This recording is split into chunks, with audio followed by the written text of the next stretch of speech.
시청자 여러분 안녕하십니까. 설 뉴스 특집 시작합니다. 네, 올해 최대 화두는 남북 정상회담일 텐데요. 2005년 통일부 장관 시절 김정일 위원장을 만나 9.19 선언을 이끌어낸 정동영 전 통일부 장관 나왔습니다. 안녕하세요. 네, 안녕하세요. 네. 어제 문재인 대통령이 평창에서 북한과 미국과의 대화가 필요하다는 얘기를 했습니다. 관련 내용을 정동영 장관을 모시고 들어보도록 하겠습니다. 정 장관님. 네, 안녕하세요. 네. 지금 문재인 대통령이 어제 기자들을 만난 자리에서 가장 중요한 얘기를 했어요. 자, 지금 남북 정상회담을 하는 것은 우물가에서 숭늉을 찾는 것이다. 어떻게 보면 상당히 속도 조절을 얘기한 거예요. 정 장관님 어떻게 보셨어요? 현 상황에서 썩 들어맞는 표현은 아닌 것 같아요. 네. 지난번에 김여정 특사에게 여건을 만들어서 성사시키자 이렇게 말한 것은 굉장히 신중한 표현이고 적절했다고 봅니다. 그런데 어제 우물가에서 숭늉 찾는 격이다 하는 것은 듣기에 따라서는 이제 비현실적이다 또는 부정적인 뉘앙스가 강해 보이거든요. 그렇게 썩 적절한 표현은 아닌 것 같고요. 만일 그만큼 이 지금 표현을 현재 한미 관계가 상당히 그렇게 협조적이지 않고 좀 어렵다 이런 얘기 아니겠습니까? 뭐 그렇게 볼 수도 있겠지만요. 또 반대로 말하자면은 남북 대화, 특히 남북 정상회담은 대통령이 결심하면 하는 겁니다. 네. 그것은 누구의 허락을 받고 말고의 문제가 아니거든요. 예. 근데 우물가에서 숭늉 얘기를 만일 참모가 안보관계 참모가 써준 워딩이었다면 그런 표현이었다면 그 참모는 틀림없이 워싱턴을 의식했을 것입니다. 예. 미국의 심경을 헤아리면서 이렇게 말했을 터인데요. 남북 정상회담에 관해서는 미국과 긴밀하게 공조할 필요가 있습니다. 네. 그러나 그 결정에 주도권은 우리가 쥐고 가야 하는 겁니다. 그런 점에서 썩 그렇게 좋은 표현은 아니라고 생각합니다. 그러니까 2005년에 네. 정동영 장관이 북한을 방문했을 그 당시에도 남북관계나 북미관계 또는 육자회담 이런 것들이 완전히 경색되고 완전히 중단된 그런 상태였었죠. 말씀처럼 남북 관계에서는 특히 정상 간의 소통이 핵심입니다. 예. 북한 체제의 특성상 거기는 모든 의사 결정 과정이 한 사람에게 집중돼 있잖아요. 네. 그러니까 그 사람이 누구인지, 어떤 사람인지, 어떤 성격을 가진 사람인지, 무엇을 원하는지 이런 것을 직접 들어보고 느끼는 것이 굉장히 중요하지요. 예. 그런데 지금 한국 사람 가운데 김정은 위원장을 만나서 대화를 해본 사람은 아무도 없습니다. 네. 그런 점에서 꼭 특사가 필요한 시점이라고 생각합니다. 정부에서는 공식 협상 채널, 예를 들면 장관회담 등을 통해서 추진할 수도 있다 이런 태도를 보이는데 이것은 저는 잘못된 판단이라고 봅니다. 반드시 특사가 필요한 것은 특사는 김정은 위원장을 만나게 돼 있잖아요. 예. 그럼 만나게 되면은 그가 어떤 인물인지, 뭘 원하는지, 말투는 어떤지, 성격은 어떤지 파악할 수 있는 것만으로도 굉장히 큰 성과라고 볼 수 있죠. 그러니까 청와대도 남북 정상회담을 안 하겠다는 게 아니라 좀 속도 조절에 들어간 것으로 지금 보이는데요. 뭐 장관님이 그 노무현 전 대통령 당시 특사로 갔을 때와 지금의 상황은 사실 뭐 북한의 핵 개발도 그렇고 굉장히 상황이 다른 건 맞거든요. 그렇죠. 지금이 굉장히 더 어렵죠. 어렵지만 제가 2005년 6.15 때 여기서 출발할 때는 특사가 아니었어요. 네. 6.15 5주년 기념 행사에 축하 대표, 정부의 축하 대표로 간 건데 원래는 6.15 5주년 행사의 축하 대표다. 민간 행사에 어떻게 보면은 그냥 끼어서 참여한 거지요. 평양에. 왜냐하면 남북 관계가 경색돼 있었고 또 핵 문제는 악화되고 있었고 부시 미국 대통령은 군사적인 공격 가능성을 언급하고 있었던 엄중한 시기였기 때문에 어떻게라도 돌파구를 만들어야 된다. 김정일 위원장을 만나야 된다 하는 절박한 그런 상황 속에서 평양을 간 것이고 우여곡절 끝에 김정일 위원장과 대조하게 된 거죠. 그러면은 그때 그 아주 엄중한 상황에서 김정일 국방위원장이죠. 그때 대화를 하다가 어떻게 해서 김정일 국방위원장이 그러면은 내가 육자 회담에도 나가보겠다 이렇게 안 나간다고 그때 했었잖아요. 근데 이렇게 마음을 돌리게 된 그 순간이 어떻게 해서 만들어진 거예요? 모든 것은 변화합니다. 그러니까 남북 관계도 살아있는 생물입니다. 당시 김정일 위원장의 심중에 지금 김정은 위원장의 마음속에도 가장 크게 자리 잡고 있는 것은 미국에 대한 공포일 것입니다. 네. 그러니까 김정일 위원장과의 제가 5시간 동안 대화를 나눴습니다. 근데 그 5시간 가운데 동안 계속 대화했어요? 밥 먹는 시간까지 합친 거예요? 2시간 반 동안은 1대1로 대화를 한 거고요. 예. 2시간 반 동안은 이제 식사 시간까지 포함한 거죠. 예. 그 과정에서 1시간 반을 핵 문제에 집중해서 토론했습니다. 근데 그때 이제 김정일 위원장의 마음을 크게 움직인 것은 네. 남쪽을 믿어라 하는 거지요. 네. 그러니까 5년 전에 2000년 6.15에 김대중 대통령과 김정일 위원장이 6.15 공동성명이라는 걸 발표했잖아요. 네. 남과 북은 나라의 통일 문제를 그 주인인 우리 민족끼리, 이 대목이 중요합니다. 아하. 그 주인인 우리 민족끼리 서로 힘을 합쳐 자주적으로 해결해 나간다. 그 정신으로 돌아가서 통 크게 한번 해봅시다. 그러니까 너무 미국의 적대시 정책만 얘기하지 말고 네. 우리랑 터놓고 이 핵 문제를 같이 공동으로 해결해 나가자는 그런 얘기와 함께, 그리고 남쪽에서는 어떤 경우에도 전쟁은 반대한다. 그러니까 미국이 일방적으로 북한을 공격하려고 해도, 가령 선제 공격을 하려고 해도 그것은 이루어질 수가 없다. 우리가 반대하는 한. 그것을 이제 설득력 있게 전달하고, 그런 부분에 대해서. 또 하나는 이제 분명히 미국이 반대할 것으로 이제 자기가 느꼈을 이 전략 물자에 해당하는 핵을 내려놓을 경우에 부족한 북한의 전기를 우리가 대줄 수도 있다 하는, 네. 그럴 용의가 있다 하는 그런 제안에서 진정성을 느꼈다고 봅니다. 그래서 이제 그 결과로 육자회담이 재개되고 그 연장 속에서 북이 그러면 우리가 핵을 포기하마 하는 약속까지 진전된 거죠. 아니, 장관님, 지금 말씀 도중에, 그러니까 미국이 북한을 선제 공격하는 거는 우리가 어떻게든 막아주겠다라고 얘기를 하셨다는 거 그렇죠. 아닙니까? 근데 미국은 지금 현재 우리의 동의 없이도 북한을 선제 공격할 수 있다라는 얘기가 나오고 있거든요. 근데 그거에 대해서 우리가 막을 수는 있습니까? 그 지점에서 이제 국내에서 의견이 갈리는데요. 예. 그러니까 한미 동맹이니까 동맹인 미국이 위협을 느낄 때 우리는 그 위협을 막기 위해서 미국과 같이 입장을 같이 해야 한다 하는, 그렇게 이제 보수적인 견해도 있는가 하면 그건 뭐 있습니다. 그러나 우리에게 가장 최우선적인 지고지선의 가치는 전쟁을 막는 겁니다. 네. 어떤 경우에도 광화문 내거리에 포탄 한 방 떨어지면 한국 경제는 끝납니다. 그리고 한국은 정말 이제 참혹한 재앙으로 빠져드는 건데요. 이것을 막는 것이 정치의 역할이요, 대통령의 역할입니다. 네. 그렇기 때문에 어떤 경우에도 압박과 제재 수단으로서 공격 가능성을 얘기할 수는 있지만 실제 이것이 현실로 되는 것은 우리로서는 용납할 수 없는 것이죠. 네. 그래서 김대중 노무현 정부 10년 동안 일관된 첫 번째 원칙은 전쟁 불용입니다. 핵 불용, 전쟁 불용, 그리고 평화적 수단을 통한 해결, 이게 3원칙이었죠. 그럼 지금 관건이 그 한미합동 군사훈련이 될 것 같아요.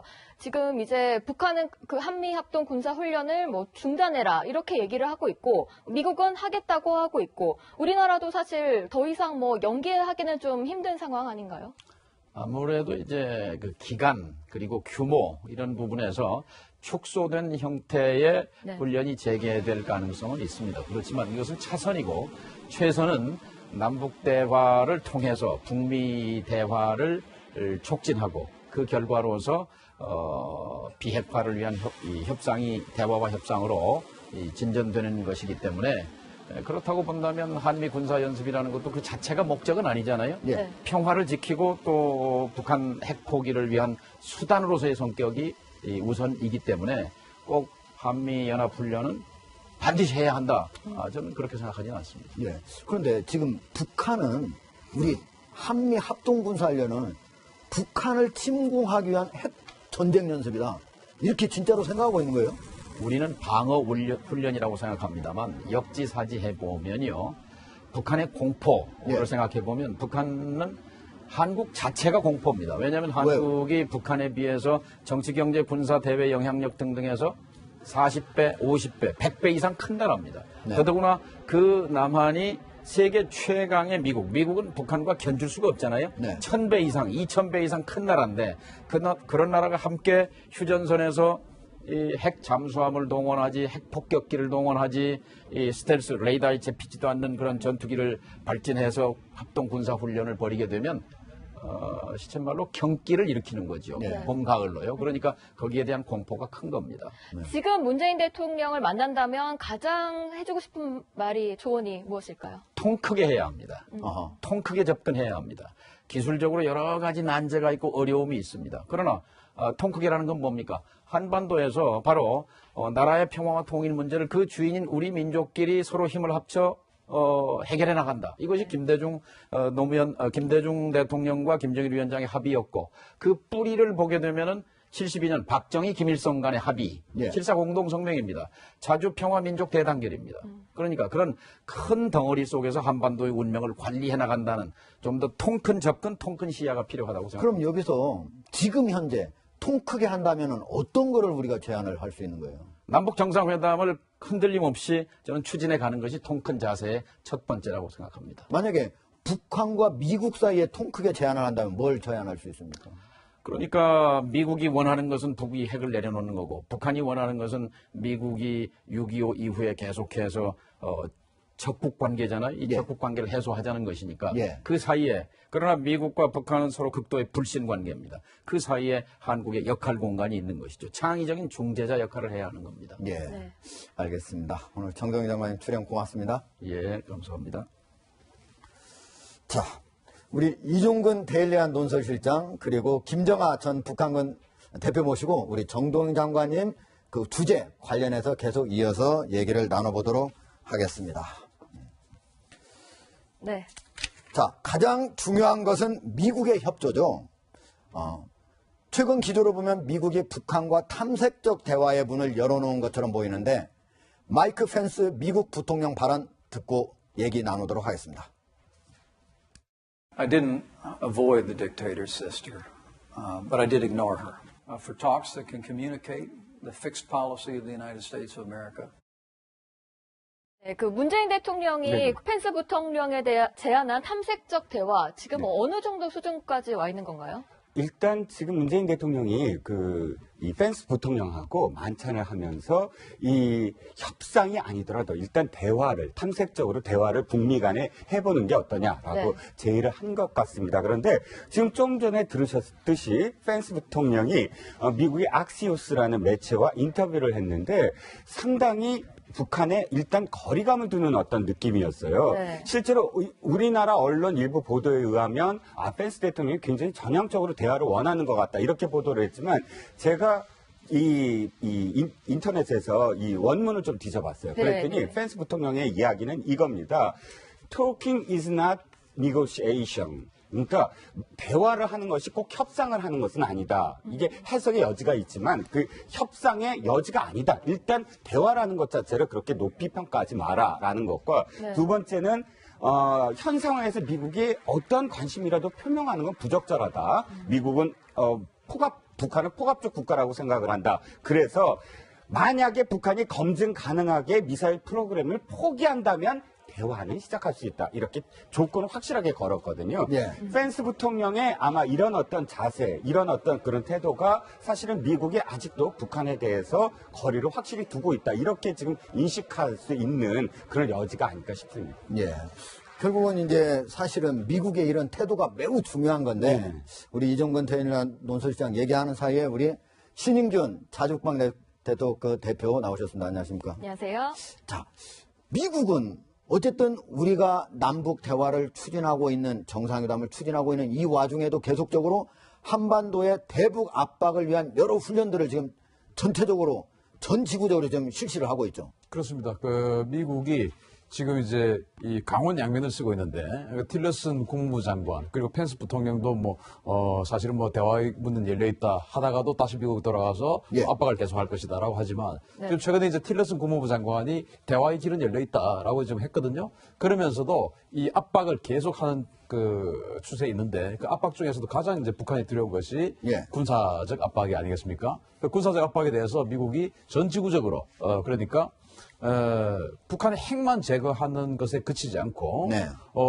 여차하면 김정은까지 같이 제거할 수 있는 정도 수준의 지상 병력들을 지금 준비를 하고 있어요. 자, 지금 화면을 보면은, 미국의 네바다주에서 있는 제리 파리 공수사단 2,050명은 저거는 핵 제거용입니까?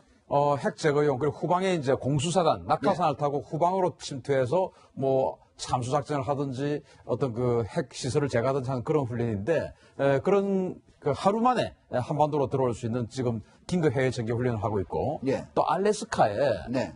25 보병사단이라고 있는데 그 25 보병사단이 펀치볼 작전이라고 해가지고 네.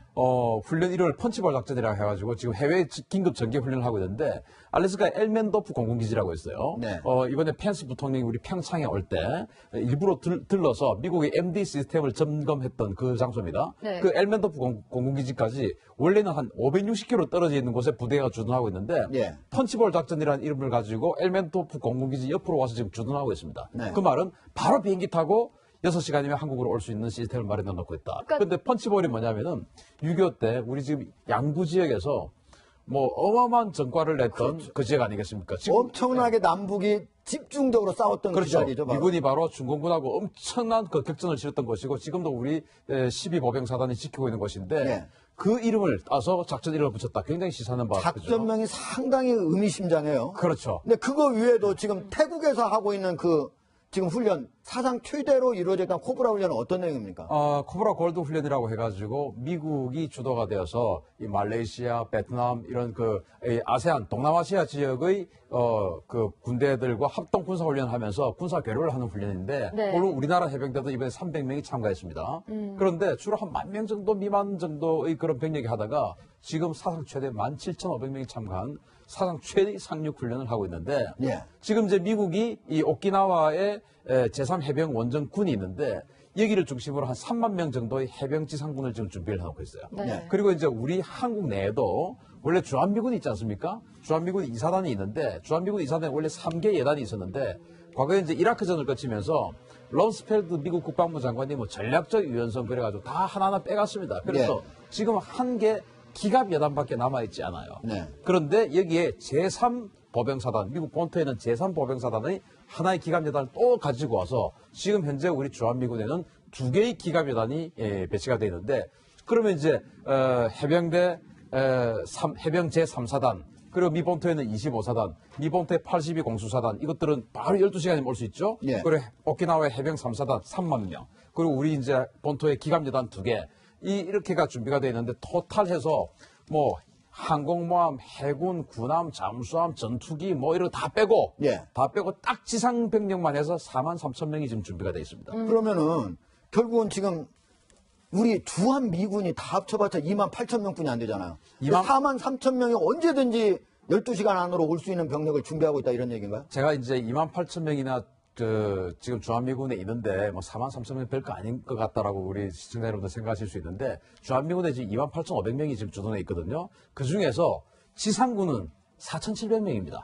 나머지는 전부 행정, 지휘, 작전, 지휘 이런 것들이고 또 공군 이런 것들이지 지상군은 4,700명이 불과해요. 그런데 43,000명이 지금 준비를 하고 있다. 거기다가 이 43,000명이 얼마나 대단한가 하면은 과거에 2003년도에 이라크전을 할 때 미국이 바로 바그다드를 불과 보름 만에 점령했지 않습니까? 바그다드를 점령할 때 그때 세계 사단이 들어갔어요. 그런데 세계 사단 4만 명이죠. 그 병력보다 오히려 많아요. 더 많죠. 그리고 그때도 그때 이제 바그다드를 딱 들어갔던 사단이 바로 3사단인데 지금 3사단의 기갑 여단이 하나 들어와 있죠. 그리고 당시에 해병대 1사단이 3사단하고 합동작전을 했는데 해병대 1사단장이 지금 현재 미국 국방부 장관인 제임스 매티스예요. 네. 그래서 완전히 전쟁 전문가가 매티스가 지금 당시에 바그다드를 점령했던 제임스 매티스가 지금 국방부 장관이고 그가 지휘하면서 같이 바그다드를 점령했던 3사단의 기갑여단을 지금 한국에 갖다 놓고 네. 또 똑같이 1사단 아니지만 해병대 3사단 준비하고 또 그때 101 공수사단이라고 같이 또 바그다드 들어갔는데 지금은 82 공수사단을 준비해놓고 예. 거의 구성이 과거에 바그다드를 점령할 때하고 비슷한 구성으로 해서 43,000명이나 지금 준비해놨습니다. 그렇군요. 네, 북한은 지금 미국은 지금 북한 경제 제재도 고삐를 죄고 있는데 네네. 그 북한 미사일 수출과 연계된 라트비아 은행을 제재했어요. 뭐 네, 미국 그렇습니다. 금융망에는 접근을 차단했다고요. 그렇습니다. 이게 이제 북한과 거래를 하는 그 제3국 기관을 제재한다 해서 세컨더리 보이콧이죠. 네. 이게 무슨 의미를 갖고 있냐 하면 지금 이게 세 번째예요. 그러니까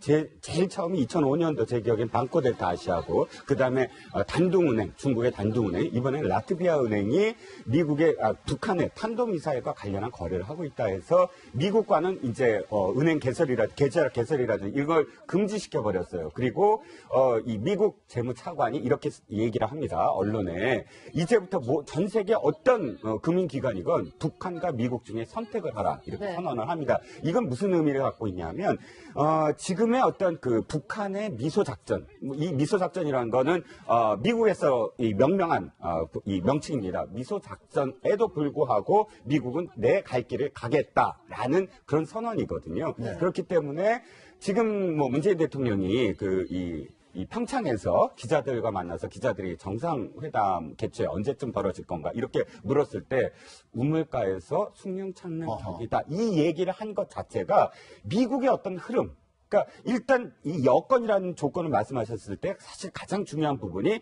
미국의 어떤 태도, 그러니까 북한의 태도와 관련된 미국이 북미 회담을 할 수 있는 어떤 입장 변화를 보여야만 그게 가능하지 않겠습니까? 근데 지금 최근에 한 13일, 14일, 15일 연달아서 보여준 여러 가지 미국의 시그널은 사실 북한에 대해서 굉장히 강경하다. 그러네요. 이렇게 지금 여겨져요. 그래서 과거에 2005년도에 그 방코델타 아시아은행에서 한 2,500만 달러의 김정일 비자금이 들어있었던 계좌인데 그걸 이제 미국이 동결 했지 않습니까? 예. 그러면서 BDA 은행 하나를 제재를 하니까 전 세계에 있는 모든 은행들이 금융기관과 국가들이 북한하고 이 온라인 거래를 안 하는 겁니다. 그러니까 북한은 뭐 수출입 또는 무역 행위를 하려면 전부 현찰 거래를 해야 되는 상황이 돼버렸어요. 예. 그래서 거의 국가 경제가 무너진 상황이 됐고 김정일이 뭐라고 했냐면은 내 피가 얼어붙는 것 같다라고 이야기했을 정도인데 그때 이제 2005년도부터 제재를 했는데 2006년도에 북한이 1차 핵실험을 했습니다. 예. 그래서 이제 미국이 뜨거라 하고 이제 그 비대위 제재를 해제를 해줬는데 그때하고 상황이 지금 완전히 달라요. 왜냐하면은 그때는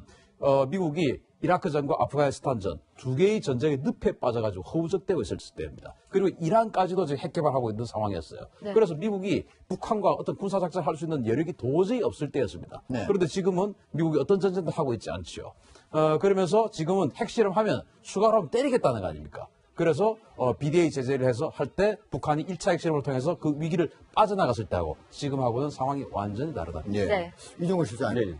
지금 저는 이 맨델커 사무차관의 얘기가 아주 의미심장한 게 예. 앞으로 세계는 북한과 미국 중 하나를 선택하라. 네네. 이 얘기가 그냥 지금 이번에 뭐 한 그런 뭐 라트비아가 문제가 아니고 네네. 중국의 과거에 뭐 단둥은행이나 뭐 BDA가 문제가 아니고 중국의 인민은행이라든지 그렇죠. 또는 교통상하은행이라든지 뭐 이런 중국의 큰 은행들까지도 만약에 북한을 돕는다면 제재를 하겠다 이런 경고로 보여요. 네, 그렇습니다. 지금 북한의 핵과 관련해서는 사실은 모든 그 구멍이 중국으로부터 나옵니다. 중국의 어떤 기업들이나 중국의 은행들이 도와주지 않는다면 사실 북한의 이런 어떤 미사일이라든지 핵을 계속 개발할 수 없는 상황이거든요. 그렇기 때문에 지금 재무차관이 한 성명의 가장 큰 핵심은 중동과 중국을 겨냥하고 있다. 중동 지역과 관련된 이 무기 거래, 그것이 북한의 어떤 달러 획득의 가장 큰 어떤 창구였고요. 또 중국을 통해서만 가능한 여러 가지 거래가 있는데 이 두 가지 거래에 대해서 확실하게 선을 그었다. 이제 더 이상 이 어떠한 구멍도 용납하지 않을 것이다라는 선언으로 지금 들리는 것이죠. 예.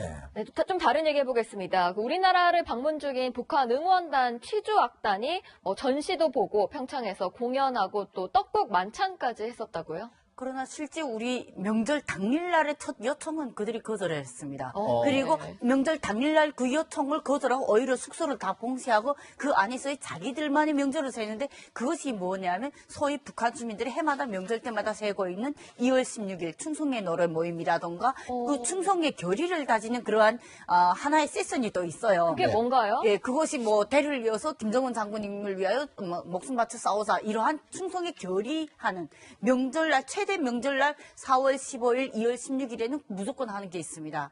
그거에 때문에 당일날 초청에는 거절을 하고 오히려 예. 우리 측에서 이렇게 물자를 들여보내줬어요. 그리고 그 다음에 지금 승인이 된 거거든요. 그리고 뭐 솔직히 이게 아무리 남한에 와 있다고 해서 요청한다고 해서 무작정 다 응하고 따라간다. 그들 스스로의 판단이 어려운 상황입니다. 그러니까- 분명히 요청을 하고 승인이 떨어지니까 네. 처음에는 거절했다가 그 2차에서 승인 받고 지금 나간 게 아닌가 그렇게 생각돼요. 그러니까 대부분은 원래 공동으로 그렇죠. 많이 승인했잖아요. 예, 예. 근데 지금 무슨 충성의 선서 모임 이런 것들은 남쪽에 공개되면 상당히 좀 좋지 않다라고 그렇죠. 판단을 했을까요? 가다나 전 세계적으로 인권 문제 심각하고 이번에 뭐 미국 부대통령님도 오셔서 탈북민들 만나고 이러한 인권 문제가 상승되는 조건에서 그들이 지금 현재 한국 와서 아무리 저렇게 막 웅문하고 밝은 모습을 보여준다고 해도 인간 로봇을 본다 뭐 이런 소리도 나오고 진짜 인권 침해가 뭔지를 저들이 절실하게 우리한테 보여준다라는 네티즌들의 반영도 그들이 무시는 못하거든요. 네. 그렇기 네. 때문에 행동 하나하나가 상당히 조심스러운데 그 명절날 갇혀서 그들이 충성 노래 모임 뭐 결의 다지는 거 만약 그것이 우리 대한민국 땅 안에서 벌어진 것이 언론에 공개된다면 그 여파가 또 클 거란 말이죠. 그렇기 때문에 모든 것을 봉쇄하고 자기들만의 날 당일날 2월 16일 당일은 자기들만의 날을 보내고 그 다음 초청에는 응할 수밖에 없는 그런 시스템이 되지 않았나 싶습니다. 알겠습니다. 네. 북한에서는 지난 16일 김정일 생일을 맞아서 대규모 축하쇼가 있었습니다. 조선중앙TV 내용 듣겠습니다. 김정은 동지께서는 민족 최대 경사스러운 광명성절에 즈음하여 2월 16일 0시 금수산 태양궁전을 찾으시고 위대한 장군님께 가장 경건한 마음으로 숭고한 경의를 표시하시면서 삼가 인사를 드리시었습니다. 네, 김정은 장님. 네.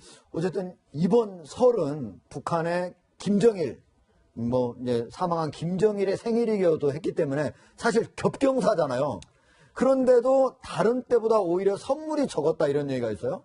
그러니까 겹경사는 오히려 북한 주민들 입장에서는 좀 짜증나는 날입니다. 아, 왜요? 그러니까 차라리 노는 날이 하나가 더 줄은 거예요. 음력설하고 하루 더 쉴 수 있는데. 그렇죠. 네. 그러니까 명절이라고 음력설이란 분위기는 자기 가족들만의 분위기를 해야 되는데 이게 딱 2월 16일 이렇게 딱 꼬여 있으니까 이거는 2월 16일이란 민족 최대 명절을 맞으면서 그 전에 정치 행사 다양한 단체 행사들이 많습니다. 예. 충성의 노래 모임 경연이라든가 선서 모임 그리고 광장 찾아가서 야외에서의 도 안에 행사가 따로 있고 시 안에 행사가 따로 있고 기관들의 행사가 따로 있습니다. 예. 얼마나 피곤하겠어요. 명절을 하나도 못 세요.